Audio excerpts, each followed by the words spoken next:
He's Um, adorable. Adorable little 2-year-old. Drives uh, her ragged, right? he really does. Just And wait till thank you. just wait till he's 8. And wait till he's 8, you said? Oh my god.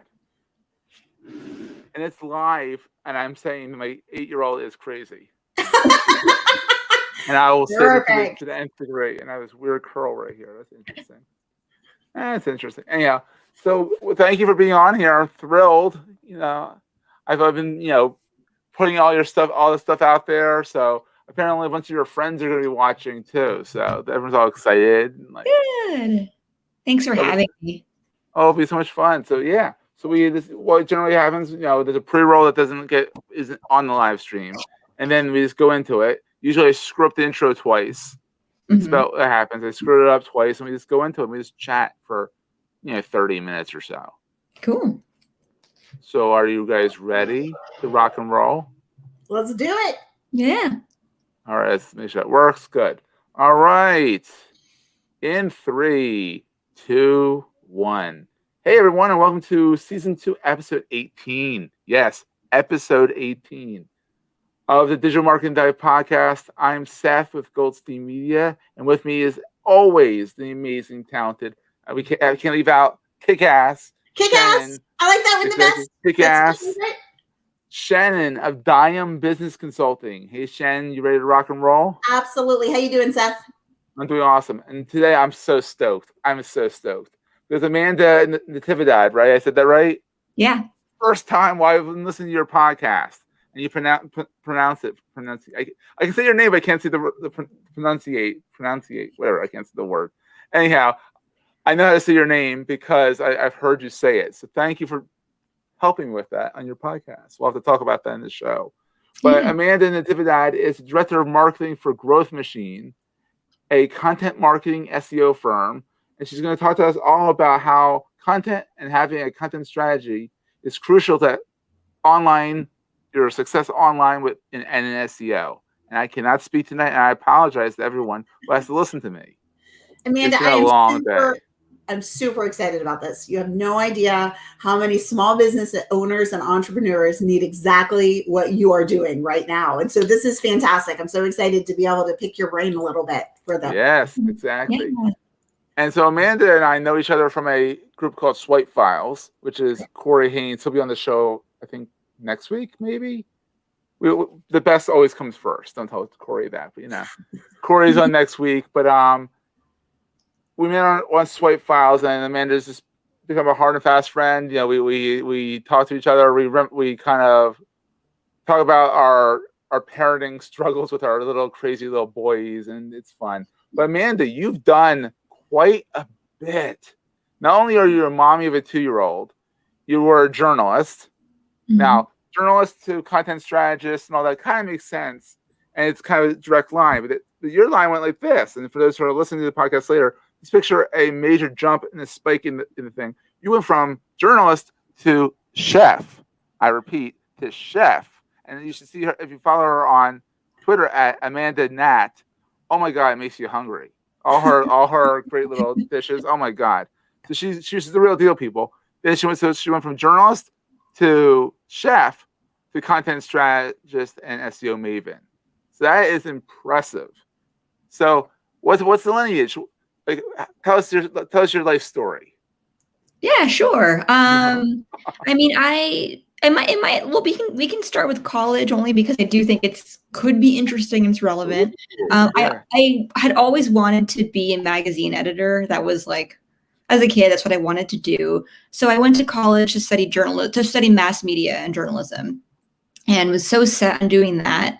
And then I graduated, got a journalism job. I worked at paidcontent.org and gigaom.com. You worked at GigaOM. So I did, yeah. Malik. Yeah, so the original digital media and tech news blogs. So I got to work with some amazing teams there, and learn kind of how to run a newsroom and how to work with other journalists. And then a couple of years in, I just kind of felt like I wanted to do something different. I wasn't sure that I was the right fit for journalism anymore. I kind of knew the skills that I needed to hone to up level there, But I think at that point, I was just looking for a change. So at that point, I decided to go to culinary school. That's a change. It's definitely a change. Yeah. Yeah, like they at Le Cordon Bleu, they had this newer program that was kind of geared towards people who worked full time. So I still got to keep my day job. I worked all day, then would Oh my God. go to school at night. I'm And I was, exhausted thinking about that. I mean, it was tiring for sure, but I was so much younger and I was single. I mean, I didn't have a kid, so I yeah. guess exhaustion is relative. Yeah, it's relative. It was like a physical tiredness, but Yeah. because it was very different, working 9 to 5 at the computer and then putting on a culinary student uniform. I can't say chef's uniform because I wasn't chef. Putting on the uniform and then cooking in a kitchen and like collaborating real time with other people and like running around and doing a lot of physical work, like doing that for like 5 hours a night. It was physically tiring, but it was also just a lot of fun because it was what I wanted to do. And it was just a very different kind of environment to be in. So I did that for like a year. I think it was school for a year, 9 months of school. Mm-hmm. And then kind of geared up to quit my job and be fun employed and figure out what I wanted to do in food media or food tech. I forgot so it's not exactly there is a lineage here. You can kind of go from there. All right, cool. Sort of, yeah. So then I ended up interning at the Los Angeles Times test kitchen, where I got to work in the kitchen. And what was really cool about that was, one, at the LA Times, every recipe that they publish, they test at least twice because they make sure that you can actually replicate it in a kitchen. So if you ever needed to do a recipe blind, like not knowing if it's good, you can definitely trust LA Times. Yeah. And then from there, when I was looking for a full-time job, I knew that I wanted to work in food. I was pretty certain I didn't want to be a traditional chef, like work in a restaurant and everything. I just feel like it's amazing work, but I don't think I'm really cut out for that kind of life. And then ended up working at a company called NatureBox, a subscription snack company. Oh, cool. NatureBox, yeah. Oh yeah, good. They had a content role. I cold emailed them first. I was researching a bunch of food tech companies and I cold emailed them and was like, hey, you guys seem like a really cool company. I love what you're doing. You're making healthy snacking more accessible to people. I think it's a great mission. And at the time they were like, we're not hiring right now, but stay in touch. And like, maybe it might change in a couple months. And then they did, and then a couple months later we got back in touch and they ended up hiring me to run their blog and help their media channels. And then that led into where you are now, right? Yeah. Or you did more than just that. Didn't you work at Fitbit? Yeah, I was at NatureBox for almost 2 years. And then, I think at that point I was pretty set in continuing a content marketing career and, figuring out what I really wanted to be doing in marketing.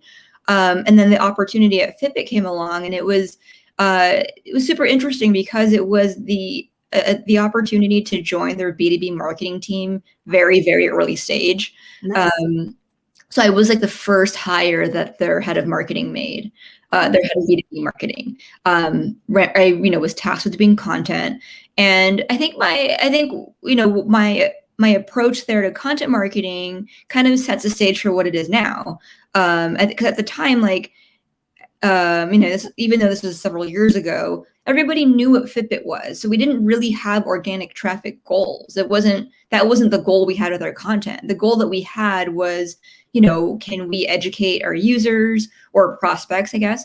Can we build awareness about what we do? And then how can we show that we deserve to play in this B2B space? So a lot of the content that we did was kind of focus on giving it to an existing audience. Like we already had a lot of inbound leads coming in, like people from in HR and benefits calling us and saying, hey, do you guys do a corporate wellness program? Can you please? Like those were the people we sold to. So content was very different in that particular role. So we used content to power our event strategy. We created, white papers and guidebooks for demand generation. I worked really closely with the PR team on, sourcing original research and third-party stats to incorporate into the news that we were telling. And then after a couple of years there, we launched the blog. It wasn't something we did first. Oh wow! And then, so how did you find your way to Growth Machine, and what do you do at Growth Machine now? Yeah, I had been following Nat Eliason's work for quite a while. Nat Eliason is the founder of Growth Machine. I had subscribed to the Monday Medley, which is his newsletter, and then just been, keeping up with the Growth Machine marketing podcast. Thought it was really interesting, and when I saw that he was hiring, it seemed like a great opportunity. At the time, I was at a different company at this point. I was furloughed because of COVID, and was thinking about. Oh wait, so you've only started a Growth Machine while you're in COVID? Yeah. Oh wow. Yeah. So the expectation was I was supposed to go back to my previous job, but when, this opportunity came along, I knew I had to apply. I was super excited about it. I got to meet when I met the rest of the Growth Machine team. I loved them and I really wanted to work with them. And then I remember calling my old boss and I was like, I have a job opportunity. I'm sorry. And he was like, you should take it. Who the heck knows what the hell is going on right now? Exactly. Yeah, you're furloughed and it sucks and I'm sorry, but you should take that. Sounds like an awesome job. And then you left on good terms. So yeah. So this actually goes into a good question here, and I think this is kind of I know a lot of people are wondering how people are surviving, kind of I wouldn't say post-COVID, but getting their out of COVID. But we're all emerging out of our bunkers, out of our little holes, and we're blinded by the light. And I know you're a parent, and you're also working a full-time job, and I'm sure your husband works a full-time job, and you have a younger one too. So it's how do you manage how do you balance doing all this content, being the director of content for a content strategy firm, and but you put out videos, you're there, you're here, you're literally everywhere, which I think is fantastic. How do you manage to do that while you're in the bunker, essentially? How's that been for you? Well, first, I really appreciate your saying that, and it's very kind of you. I've been through it too. You're in the middle of it. The real answer is I don't do everything. There is so much that I don't get to accomplish in a given day or in a given week. I have a great husband who is a great partner to me. We tag team all day. Just now, when I joined this call, I was with my son, with our son in the kitchen hanging out, and then my husband came down, tagged me out. You're right. Here's your kid. Yeah, here, take it. Gotta go. So part of it is that I'm not as productive as I'd like to be. But a couple of things that I kind of live by are I really hyper prioritize sleep. I make sure I get at least 7 hours of sleep a night. I get 7 hours a night, which is pretty good. I wake up early to work out because that's kind of my me time. Otherwise I won't get to do it. And then I use that time in the morning to kind of set an intention, figure out the one or two things I need to accomplish that day. I check my email and my social media feeds. And then it's really pedal to the metal from 9 a.m. to 1 p.m. each day, where I'm powering through as much work as I can get done. I try to lean into certain creativity flows. If I feel like writing one day, I'll try to write as much as I can in that time frame. Maybe it's preparing a couple of Twitter threads or preparing the newsletter for Growth Machine that week. And then in the afternoon, when my kid's napping, I'll use the time to do other things. We have a webinar tomorrow morning, so I troubleshooted with the Zoom customer support to make sure I didn't have any broken registration. Making sure it's always fun. Yeah, it's always fun. Always a blast. Never works out properly, but it's always fun. Yeah. So finding those spurts, and then when we are done with this interview, I'm gonna tag in my husband, and then after that make dinner, and then we'll put the kid down, and then probably back to work or maybe take a breath. Maybe. So a couple of things about what you just said. First of all, thank you for your authenticity. We are all out here dealing with all of this stuff. And it's so easy, especially people who are prolific on social media, to kind of look at that and think, how in the world do they do that, right? So I really appreciate your authenticity and just giving credit to your husband and your team and all of that good stuff. And I think that that's the key takeaway for COVID for a lot of us, is that we aren't in this by ourselves and linking arms and moving forward together, right? And that's the way we're all going to be successful. So I very much appreciate that. And I love the idea of leaning into that flow and what that looks like, because I do the same thing, you know, like if I feeling very creative, trying to force myself to do something else at the same time is ridiculous when I could just batch a bunch of creativity things. And so I think that that's very much key. Do you batch other things as well? Or is it more just in that creativity flow? I try to batch what I can. That way it's at least like, okay, cool. I've written, you know, a couple of promotional pieces for this webinar. Like, great, I can kind of set that up and like not think about that for now. I do that. And then, yeah, I think overall, I do try to bucket similar tasks. Sure. Because then maybe I'll spend like an hour making sure certain modules on the website are working correctly, or that we have, you know, landing page, certain pop-ups working correctly, stuff like that. And then, you know, again, like I really do have, I should say again, a lot of it is just accepting the fact that I'm not as productive as I was in a pre-COVID world. I gotcha. I understand. Yeah, we all get that. Absolutely. Well, how do you guys do it? How do you manage yourself and your day? Yeah, how do we? That's the question. Literally, I did a lot of handoff, right, Jen? I mean, yeah, well, I have a great team, which is super helpful, but I do, my days are set up for certain things. So Mondays are a lot of internal team building stuff, like what needs to happen inside Diam. Tuesday and Wednesdays are a lot of networking and catching up with clients and that kind of thing.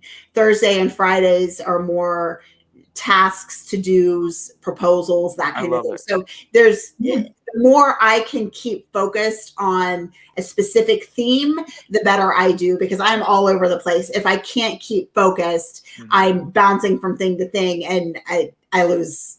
Yeah, that's like my afternoons. Yeah. I am still trying to figure out my afternoons. My mornings are meetings and appointments. I put that in quotes because they're the same thing. They're Zoom right now. But like then afterwards, you know, afternoons tend to be a lull, and I'm slowly trying to figure out, is this to put out fire time? Is this like helping Shannon with her email system? Like, is this, you know, all, you know, helping out people with stuff, because, you know, I'm the head of the company, so I'm able to kind of offload stuff to people. But it's a matter of, you know, I love to talk to Shannon a lot, and I love how she compartmentalizes as best as she possibly can her days. And she's like, that's the key. As best as she possibly can. Look, it's all we can do. It's all we can freaking do right now is say, all right, today sucked. All right, tomorrow, you know, it's just the way it is. So, well, and I think it's also important, right, for all you small business owners and entrepreneurs out there who are doing this, and even professionals, right, to understand that making tweaks is what's going to happen. We're not going to flip a switch and it magically, like, we're able to do it all, right? And this is the perfect schedule forever. It's making those tweaks day by day by day and plugging that in. Would you agree, Amanda? Yeah, totally. Yeah. So tell us a little bit about Growth Machine. We know we know you guys do content strategy and marketing and SEO. But like, what do you like? How do you help small businesses, entrepreneurs? Like, because, you know, our main audience is small business, mid-level businesses, and entrepreneurs that are crazy as foxes as we are, you know, that love the freedom, but also love get stuff done. And one of the biggest things I see when I'm doing web design, I'm like, you guys have to have a blog. You guys have to have a content strategy. And they're like, what? I have to do X? I have to do Y? Oh my God, I don't know if I'm going to be able to. And they start panicking, like deer in the headlights. They're like, oh my God, what do I do? What do I do? What do I do? And so how do you, number one, help people get past that phobia? I guess is what it is, a phobia of writing content about their business. Because like I always bump into it saying, you guys know your business better than any of us. Like even if we write it for you, you're going to be involved in the writing of it, because we can't just post something about a medical device, we can't literally, because that's something that needs to be like FDA approved and stuff. But I'm saying, like, how do you help people and your clients get past the phobia of getting their ideas down on quotes paper? Yeah, I mean that's a good question. So we are an SEO and content creation agency. But what does that mean for the small business or any business, right? It means we create content for you that will help you rank on Google, that will ultimately help grow your organic traffic. And as your traffic grows over time, it opens up and it creates a new pool of customers for you. That ultimately makes your marketing efforts more sustainable over time. So when you mention the fear of publishing, for us we are the ones doing the keyword strategy for you. We're doing the writing and editing, and ideally the publishing for you. Truly ideal for us is we run your blog for you so that you don't have to think about it. Like that's really what we do. I think this works especially well in consumer facing products, or honestly just any kind of niche for which there is demand for that content. And as far as the fear of writing about the business, we typically don't write about the business specifically. We write about the topic or the industry that they're playing in. So for instance, if we were working with a wellness and nutrition company, we would be writing about articles related to their keywords. Let me get more specific. Let's say there is a keto food product company and they come to us to do their content for them. Well, we would create a content strategy that would get them to rank for words related to keto. So things like, what is keto diet, keto snacks, stuff that we know that people are searching for. Sure. We look at the top ranking content on that, and then we basically try to write better content than that will help that website rank better over time. So let's say you're selling this specialized keto product, and let's say our first article is going to be, what is the keto diet? That might be something where that company would say, wait, that's too basic for us. We don't want to rank for that because the people that we want to sell to are people who are already aware of the keto diet, which totally makes sense. However, what we say to that is, well, your product is related to keto. So people in general are going to be searching for this. And also having this kind of content will help over time to increase your authority, your domain ranking, because it's specific to what you sell. Sure. And that over time, you're just going to be getting more traffic and building up that pool of customers and educating new people along the way. Mm-hmm. Yeah, it is such a, when a small business owner is looking at all of the things out there, right? The digital marketing, all of that, the blogging, the social media, the posts, there's so much, right? What do you say, like, is blogging, if they're going to start someplace, is that the best place to start? For a company that's trying to prioritize marketing efforts? Yes.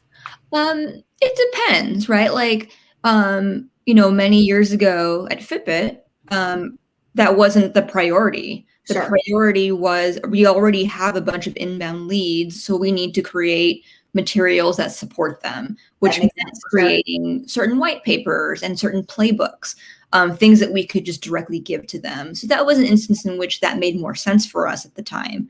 I think in general, I mean, I do think focusing on your SEO it's a good idea because it'll ultimately make your marketing more sustainable. But it also depends. I mean, I think there are also industries or sectors in which it might not make sense to focus on SEO. For instance, on the Growth Machine blog, we don't focus on content, on writing about SEO content that's going to rank, in large part because SEO has been around for 10 plus years, or people have been writing about SEO for 10 plus years. So there's a lot of competition there, and so for us, the priority is educating our existing audience, educating small business owners and marketing leads, people who probably aren't searching for content marketing terms, right? Like a small business owner who cares about content might not be thinking, oh, how do I use Ahrefs to find the top keywords for my niche? They're probably not thinking about that. They're probably thinking more about, how can I grow my traffic? Can someone do it for me? So Right. a lot of our content addresses those points. It's stuff like, well, here's how to choose a marketing agency if you're thinking about it. Here's when you know you might be ready for link building, as if you want to pay for link building. So we do try to focus more so on those sort of pain points. Awesome. Let's take a quick break, and I don't have a good segue to face masks when we're talking about content. But I'm trying to think about even a bad segue. I don't have a good segue for this. But anyhow, we want to thank our sponsor, Breezy Masks. So much of us of what we've done has changed because of this pandemic. So we're still dealing with it, and masks still need to be worn. So just because you need to wear a mask doesn't mean you have to be uncomfortable. The whole idea of a mask is that you want to be able to breathe with it on. So Breezy Masks have silver nano protection, which keeps the COVID out, but they're breathable and lightweight. And the best of all, except for in the winter, nothing's fog free in the winter. But during the time that we're in now, unless you're in Alaska, they are fog free. So they have two versions: the Exchange, which is 5 layers of protection with the silver nanotechnology. There's a sport one, which is good for like the athlete or people who like to go out for walks, and it's more breathable. It's 2 layers of protection. So check them out over the show notes or on the website. Also, Shannon, next Friday. I know. It's a big day. So wear those masks to our event. In Indianapolis, we are having a live small business event, and it's very, very exciting. We are having it digitally and in person. So it's at the Noblesville Cohatch, and we have 4 great speakers. We're working to work with small business owners to set them up successfully coming out of the pandemic, actually, and to a new economy. And so we have someone on sales, we have someone on operations, we have someone on marketing, and we have someone on, what am I missing? Finances. So really effectively setting a small business owners up to not only move forward into the market, but to thrive and to really, really move forward successfully. So join us. There is, like I said, a virtual option. The link is in the show notes. Absolutely. Now I don't have a segue back to link building either. So let's just go right into it. Usually I'm bad, at least good at some corny segues, but I'm just not on it tonight, apparently. So Amanda, let's talk about link building. Yeah, you have all this great content. And now you've got to drive links to it, because we all know that as much as a lot of us dread going out and saying, "Hey, can you link to our content, please?" Some people like doing that. I'm not one of them. But it's like one of the things we have a questionnaire we send out to all of our guests, and one of the things we wanted to talk about was link building. I was like, yes, finally someone who might actually like the act of link building, and because a lot of times when you build it, it's not like Field of Dreams. They don't always come to your content, at least not right away. So can you talk a little bit about link building and how you guys help the entrepreneur and the small business owner and the mid-sized business owner get those links to vote? Yeah, Shannon. Can I throw something here real quick? Can you first explain what link building is? Oh, that's even better. And then go. Yeah, thanks. Totally. Link building is getting people to link back to your site. That's basically what it is. For it to be impactful for your SEO efforts or for your website, you want those links to be editorially relevant to your content.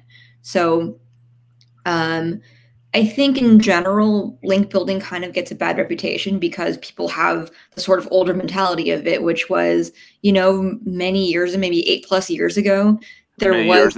Like 100 years in the internet age.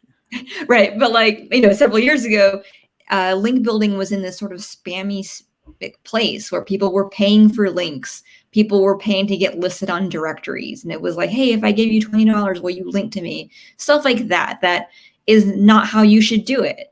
A friend of mine, Cameron Jenkins, who is a content lead at Shopify, she likes to call it link earning, which I think is like really that. nice, because it's the idea that you should be creating content that is valuable, that is useful, that people actually want to link to. And that's really what you want at the end of the day. It needs to, like, at the end of the day, when you are asking someone to link to you, it shouldn't be, hey, please, can you link to me? Ideally, it's, hey, you know what? I love your site because I keep up with you in this space, and I really love this thing about what you're publishing. And you know what? I published an article that's actually really relevant to something you said recently, and I'm hoping you wouldn't mind linking to it. I think your readers would find it relevant. I think they'd find it useful. And if you are creating valuable content, they should agree. So link building is a service that we provide for our clients. And that's basically how we make those asks. Like we make the asks on your behalf, especially after we have created all this valuable content for you. So yeah, I mean, we do have some general guidance on like when you might be ready for link building or when it's right for your business. For somebody who's running content on their own or running it in-house, like one thing I like to say is when you have operationalized your publishing efforts, like once you have that down pat and you are publishing once a week, twice a week, whatever that is, then you're probably in a good spot to be link building, because then when you're reaching out to people and they're checking out your site, they're going to see, oh, there's a ton of relevant content here. And like it's not some random person asking me, and they really do care about this topic at hand, and they'll be more likely to link to you. That's awesome. Now, one of the things coming from the SEO space myself and dreading link building, like I've always tried to write good content. I share on social media, and slowly I go to a slow approach for link building. I'm like, eventually the links come, but because I don't ask, so I have to wait longer. But what's your success rate? I mean, I'm not asking for an exact percentage number unless you want to give one, of people actually coming back. Because when people ask me, hey, I did this great link, this great thing, and even if they ask really sweetly, I'm like, I don't have time for this. Like if they have to catch me at the exact moment in my day, when my kid's not screaming at me, a client's not screaming at me, my computer's behaving properly, and I'm not doing client work, that I'm willing to say, oh, that actually is good content. Like what's your success rate on people saying, well, that is really good content, I want to link to it? I mean, that's tough to say. I don't know the exact success rate, but I can say that we can comfortably commit to placing several links in any given month or so. If that's helpful. So my concern is people. I see people out there all the time saying, "Oh, I'll get you," pardon the language, a crap ton of links, to your article, and I'm like, really, give me three quality ones, like over like I don't want 100 crap ones. Like they're like, oh, this is domain authority. Like, I get this all day long saying we can do link building for you. Domain authority 10. I'm not even going into what domain authority is. It's really inside baseball here. But like this good authority, this good authority, this good authority. And I look at the sites and I'm like, I've never heard of that site. Now, if you tell me like I'm gonna get you a link in GigaOM, or I'm gonna get you a site on on CNN, I've heard of those sites. Hell's yeah. Let's go. But it's a game, I feel like, almost. You have to kind of gamify it. I mean, that's why I say several, because like we're never going to come to you and say like, oh yeah, we can get you 50 links each month. Like we don't know that. Exactly. So love it. So what tips do you have for small business owners who are maybe not prepared or not at a place yet they can't hire you? How can they effectively write those blog posts until they get to a point where they can turn it over to a service like yours? Yeah. So we do have a number of services that are, helpful for more budget conscious people. We do have a free course on our website. It's a free SEO course, 7-part email course that teaches you the basics of SEO. And it's a great course. Nat Eliason made it, and it helps you. It's a guide to setting up your website, like choosing a managed host, setting it up, figuring out your initial keyword strategy, creating a spreadsheet to organize all of it, and then executing on it. There's also some guidance on promotion and distribution and some of that link building stuff. So we do have that, and I think that's also a good way for new entrants to just kind of get a lay of the land. Sure. Where, like, if you're very, very new to this, if nothing else, at least you'll get a sense of what you should be doing. Sure. Or what's kind of expected. We also have a service called the Writer Finder. It's thewriterfinder.com, where we will source a writer from our database for you. We have, I think at this point, over 6,000 freelance writers who we've vetted and they have done at least some SEO training. So they're mindful about writing for SEO. And so if you're looking to hire a freelance writer and you have maybe a certain budget in mind, you can input in the Writer Finder, like, oh, here's my budget for per article. Here's what I'm looking for. And then we're usually able to come back to you with recommendations. And usually the turnaround time is just a couple days. Wow. And we have like a short list of at least 2 to 3 writers who we think would be compatible with what you're looking for. And then from there, you can manage the relationship yourself. That's That's awesome. awesome. And those links are literally right now put in the show notes. Oh, good. Yeah, so we got there. And also, so Amanda, where can people find you online? Yeah, I mean, people can find me at Amanda Nat on Twitter. And then, on Growth Machine, we have Growth Machine on Twitter. It's at growthmachine __. And then really check out our content on growthmachine.com. We have a blog and some good resources there. Last one. And we also have the Growth Machine Marketing Podcast. We publish It's fantastic.